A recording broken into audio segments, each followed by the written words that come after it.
आपल्याला असताना तांदूळ असेल, गहू असेल, जे दर दिवशी आपण खातो, भाजीपाला आपण दर दिवशी खातो, याचे रेट्स जे आहेत ते सरकार ठरवते, बरोबर. Minimum price.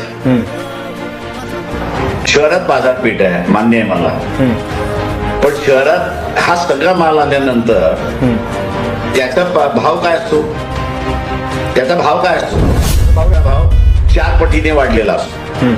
ग्रामीण भागामध्ये गव्हाचा असणारा जो रेट आहे तो 2100 आहे पर क्विंटल.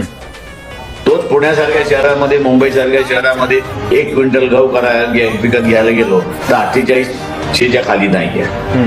प्रश्न असा आहे की हा जो शेतकरी आहे तोही माझ्यासारखा उघड्या डोळ्याने बघतोय की मुंबई सारखं, पुण्यासारखं, नाशिक सारखं इतर शहरं जी आहेत तिथे ग्राहक जो आहे त्याला